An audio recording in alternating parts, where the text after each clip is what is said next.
Production.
Here at the Queens Casino, Mike's Night at the Fights here with Rafael Vazquez. Rafael, obviously we're sitting here with a championship belt.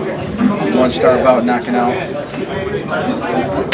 don't know what to say. 2 years ago, we were on the top of the Resorts World Casino talking about just you having a regular pro fight and about your autism awareness and what you fight for. Never would we ever think we'd be sitting here talking about maybe you claiming a title. A couple titles. Tell us what's going through your mind right now. Wow, right now it's, wow, I can't even explain. So it's a great feeling, you know. I've been down before, you know, and you know, just living the street life, you know, brought me down. You know, I got up from hell, you know, and see myself today falling in the ring, and I was like, wow, I'm down. The ropes went down. I called my trainer on Norman Lawrence, and I told him like, how's the fight looking? And he started giving me a little discussion, so the fight's really close, but you got the power to still knock this guy out. This guy's dead, he's dead tired. I don't know, and I just threw a left hook. I missed the left hook, and I came with a right hook and caught him. We could talk for hours about your story, but let's just keep it brief. This fight represents everything that your career and your life in general, from what I know, represents. You're in the fight. You're an underdog in the fight. You get knocked down. You get back up. There's controversy. I've never in my whole, not even just covering boxing, but watching the fight game, the only thing I could sit and think about, and a friend of mine, Daryl Madison, one of your stablemates, talked about was the Riddick Bowe and Holyfield fight. You're sitting there. You got an edge going for you in the fight, and it stopped for almost 20 minutes. Then, in stellar fashion, you're getting knocked around the ring. You're out on your feet, you come back and you knock them out. It's just a definition of hard work, perseverance, and a cause that one fights for. What was going through your mind on your way into this journey, and what was going in your mind when you knew you were getting it handed to you and before that? Well, coming to the journey, like, you know, I worked very hard in the gym. I knew it was gonna be a tough fight. Like I can't find nothing on Leon Wall, no video, no YouTube, nothing. So it was just training, fighting, sparring lefties. That's it. We didn't even know his style. We saw his record, 30-2 with 25 knockouts. So we knew he had power. Because you know, he ain't fighting nobody good fighters. But if you go out there and knock somebody out, then you still got power, you know. So I couldn't judge him, but he came out strong. You know, he was really uncomfortable in the first.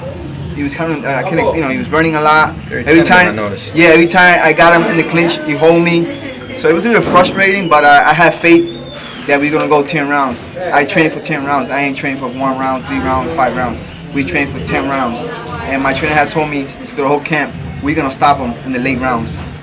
You're at a point, you're at an age in your career where most guys are hanging up the gloves. You decided to pick up the gloves. That alone is gotta be a will. I mean, for someone to have the will to go on every day. What motivates you every day? We understand your cause, fighting for autism awareness and everything, but the body can only take so much. What drives you? How do you do it? Man, I do it because, you know, I want to show other kids, other people, not just kids, other people out there that no matter where you've been at, if you dedicate yourself to do something, it can happen. Age don't mean nothing. Age is just a number, you know.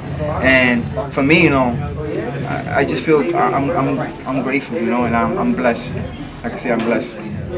We've sat and talked. Again, I've sat and talked at ringside. A lot of guys counted you out almost as an opponent. The question that I have is, when you did suffer those couple losses, what kept you poised? What was the mental toughness? What did it for you? Positive people around my life, positive friends around my life. My family, especially my family. My wife, she just got diagnosed with cancer last Friday. You know, I had to be out of I was staying in Marshall for the past 2 weeks and a half. When she got diagnosed, I just went home for a day.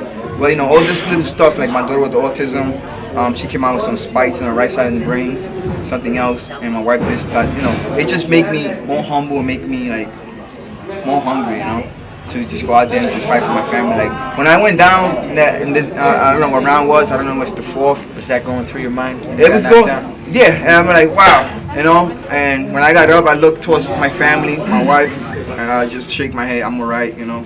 And I just want to continue going forward. Like, you know, you had to kill me to get me out of that ring, you know. When we started this journey, we talked about it. I heard one of your colleagues say that your dream was to only have one pro fight. Yes. At one point. Now, you guys go into this with a plan. I want to win a world championship. Where do you go from here? I mean, what is the sky the limit? Are you just taking it day by day? I'm taking it day by day, man. You know, I don't live for tomorrow. I live for today. Tomorrow's not promised, and I'm just grateful. Just, you know, stay focused, stay around positive people, and just continue doing what I'm doing. I'm doing the right thing, right? And I was blessed. I was blessed because, you know, Louis Collazo went out 3 weeks ago and won the WBA Continental, and from there he opened the doors. This was not supposed to be. I had to fight for the New York State title, but he went out there, won it. They spoke to the president of the WBA. He said, yeah, why not? He told my manager, Wilson, why you want to put that title if this guy is 30-2 with 24 knockouts? And Wilson believed in me. He said, my guy's going to beat him. And look, it came through.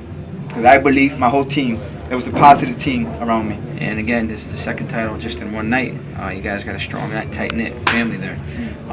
My last question is, you're a strong man of faith. You dropped to your knees. It was amazing. Tell us how important your faith is to you on this journey to become a world champion. Faith is everything. Without faith, you won't go nowhere. And for the past, like, 3-4 months, it's been hard. Like, you know, just being around my family. You know, everything going on around my family. You know, my wife now with cancer, diagnosed with cancer. My daughter with another thing now in her brain. It's just all about faith. Like, I'm learning that God won't give you anything you can't handle. You know. So I'm just sticking with that plan and staying positive. I got good friends around me. You can see, I got my wife, my daughter, friends. It's the good friend right behind me, right here, right in front of me. Rafael Vazquez, you've been with me in the good and the bad.